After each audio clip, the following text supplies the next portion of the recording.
سوات کې د ژمي موسم شروع کېدو سره د ګرم خوراکونو په خوراک کې زیاتوالی راشي، خو چې کله واورې او باران شروع شي نو د میرجو د کبابو دوکان چې 130 کاله زوړ دی باندې د چپلی کبابو د خوراکیانو ډیره ګڼوي. د دې دوکان نن سبانه مالک خالد خان د دې دوکان او کبابو په هکله ډېر وایي.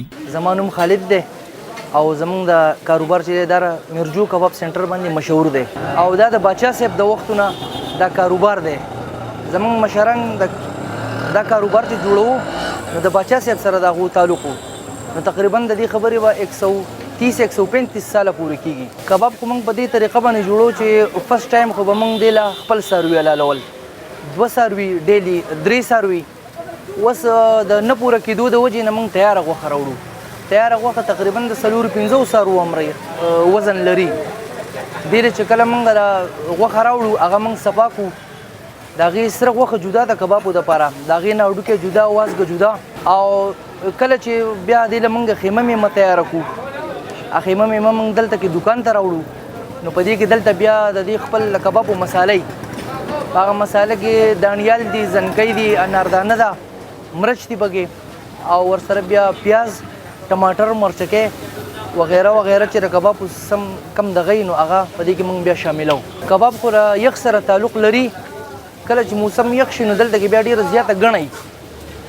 دا تقریبا د چارباغ، الاباد، د کوړک، خوځخیله، مدین، بحرین، کالامه پورې په دې سایډ باندې جامبیل، کوکارۍ، سنګره پورې داسې د لرې لرو علاقو نه دلته کې خلک د راتګ کوشش کوي او ډیلی داسې کسټمر زموږ سره یي د ورځې چې 25-30 کسانو پورې داسې کسټمر دي زموږ چې هغوی دا کباب اخلي او یورپ ملکونو ته لیږي، امریکې ته، انګلینډ ته، اسټرالیا، سویټزرلینډ او ورسره عرب ممالکو ته هم دا رسوي.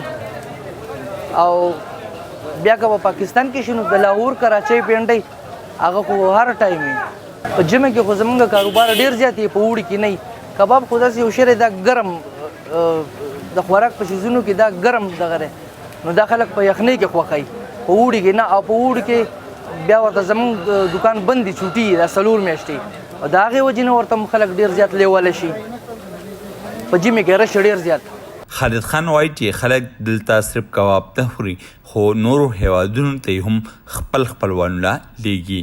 فیاض ظفر، وایس اف امریکا، ډیوا، سوات.